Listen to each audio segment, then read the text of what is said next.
and welcome back to Diaspora Talks with Tosinger. I am your host, Tosinger, and you are tuned to Afrovibes TV and radio. And we have been talking to the beautiful and smart and numbers and money woman, Hilda Mwangi, originally from Kenya.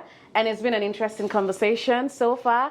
And now we're back. We're going to, talk more about Africa, make it a little fun, Sounds good. Sounds good, right? Okay. So, first of all, you're from Kenya. Yes. So, what other African country would you say is your favorite? My favorite. Nigeria. No, I would actually love to visit Nigeria. Maybe you can invite me at some point. Sure, definitely. Nigerians are everywhere, and other African countries are always like, hello, there are other African countries apart from Nigeria. There are other African countries apart from South Africa. So how do you feel about the domination of Nigeria? Oh, wow. No, Nigeria. I mean, everywhere you go, honestly, there's a very large population of Nigerians, and I love it. I feel like you guys are so fun and open. And, oh, yes, we are. Just out there. Yes. But what's your second favorite African country that you would like to visit that you haven't visited yet? I've always been fascinated by Ethiopia. And, Ethiopia is right next to Kenya. And, yes. I just love, they're so cultural. It feels like they've not been as westernized as the rest of the African countries, Because they never were a colony anyway. They were never colonized. Yeah. They're very traditional. Christian, I think it's Orthodox. Like, there's so many fascinating things about Ethiopia. So, and their coffee too. Coffee too. Come to think of it, you actually look like a dark-skinned Ethiopian. I know, I do have a little bit. I do get that sometimes. You could pass for, Nubian queen. Because you said Kenya is right beside Ethiopia, so there could have been some, interchanging, inter-transfer, migrational thing going on there. Yeah, but I would really love to visit. Maybe my next trip to Kenya, I'll stop by Ethiopia. Good. And Nigeria. And then go to Kenya. Yeah. But when we hear Kenya, like when Americans hear Kenya, I mean, like when they hear Africa, period, but specifically Kenya, there's the safari. Yes. The lions walking the streets, the tigers. Are you that close to animals as they make it look? Oh, no. I mean, obviously, Nairobi is a very big metropolitan city. You have American companies there like Oracle and Microsoft and, so no, it's very metropolitan. But, the safari, oh my gosh, it's amazing. The safari is amazing. Have you taken I have safari? never been to Kenya. I've never been to a safari. And yes, I am African. So maybe I should visit. Or maybe, you can take me. Visit. Yes. We can do a country exchange kind of thing, cultural exchange. You come to Nigeria, I come to Kenya. Yes. Right? Yes. Yeah. Beautiful. The landscape. It's just beautiful. Yes. Yeah. That's beautiful to hear. Yeah. So, who has influenced you in terms of an African, legendary person? I think you're into books, right? You're very book smart. So I know you have a favorite author or a favorite book by an African. So do you want to share that with us?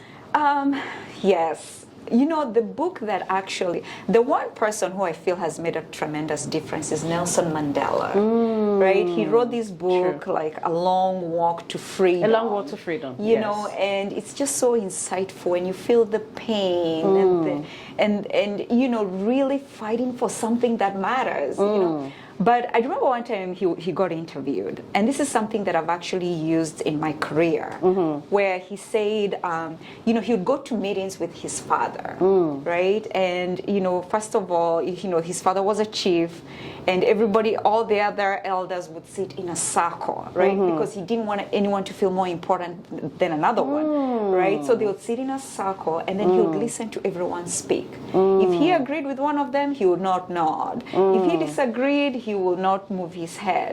He was just sitting silently and waited until everyone was done. Wow. Before he said what his opinions were. And it's such a big lesson for me, even in anything that I do, is give people an opportunity to express themselves.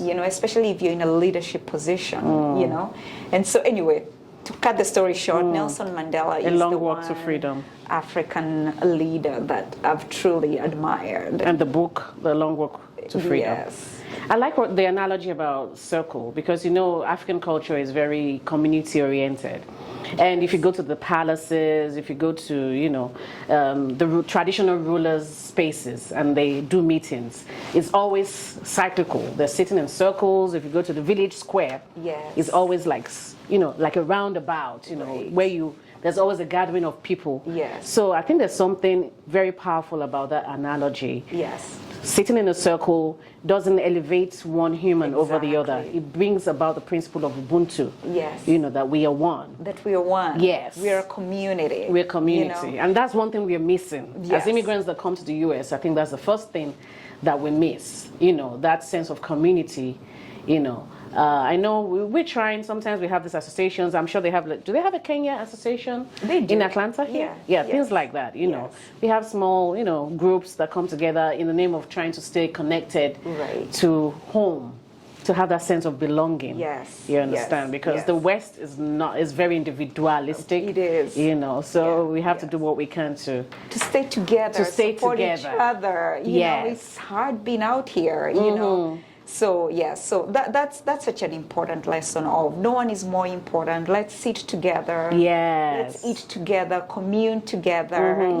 And that's why we have, this kind of show on Afrovibes TV. So people at home who are immigrants or who are not even immigrants can, understand our stories and our journeys and relate to us and understand us better. Because when you know where someone is coming from, you tend to understand them better Exactly. about their present. Yes. You understand? Yes, Cool absolutely. stuff. So we know how African culture is taking over, really, in arts and entertainment. There's music, there's fame. And how Afrobeats is, of course, taking over the scene musically also. So do you have a favorite African artist or a favorite African song that you want to Oh my goodness. share with us before we leave? There's so many Afrobeat songs that have come about, and I don't know. I do like this one song by Kiss Daniel. Kiss Daniel, okay. called- Not Burna Boy?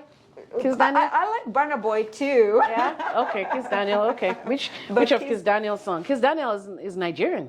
Oh, is he Nigerian? I believe so, I didn't yeah. even know that. Yeah. See, we already Yeah. connected. So which song from Kiss Daniel do So you there's want this one You're song going to that sing it for us or hum it for us? Oh my gosh. I cannot sing for the life of me. But it's called Cough. It It's goes called like, you want to play it for us? Yes. Okay, let me find let's it. hear it. Hold Let's on. hear it. I think I know the song you're talking about because it trends on TikTok. They use all those trending Yes. sounds. Yeah. So it's like, because I'm a musician, so. Yeah. Oh, there we go. There we go. yeah. Okay, I know the song you're talking about. Yeah. I think it's a love song, right? Is it a love? I think it's a love Is song. it so? Yeah. I wanna express my love. I wanna express. I love it. I love It has it. a really good beat. So why do you like this song? I'm a musician, so I'm always curious as to people's musical sensibilities. Yes. Why do you like the song? So actually, I like it. I exercise. I exercise Okay. a lot, and I always need something to motivate me. Uh-huh. These songs motivate me to The rhythm. Yes, The they rhythm. motivate me to keep going. So I really enjoy them when I'm Aw, exercising sweet, and, that's sweet, and, that's and sweet. working out and just being active. Yes. Oh, wow. It's been such a pleasure talking with you on the show today. So where can we connect with you, get to know more about your business, your person, anywhere online that we can connect with you? Yes, so you can definitely visit my website, hazadvisors.com, www.hazadvisors.com. You can also connect with me on LinkedIn. So if you just look for Hilda Mwangi, Mwangi, you'll be able to find me there. And I would honestly love to hear from you guys. So please connect. That's awesome. And just before we round up, what is the most important advice that you would give to a fresh from the plane African immigrant coming to the US? Oh my gosh. Okay, so really quickly, I think one advice would be, focus on you, right? The US can swallow you up so quickly. It's so big and it moves so fast and there's so much happening. But if you can just focus on you, get your goals, hit your goals, oh my gosh, you will have a fantastic life. So just hold off being swallowed and build yourself. Build and yourself. everything else will follow. Focus, build yourself. Yes. Don't get swallowed up into the vastness Yes. of America. Yes.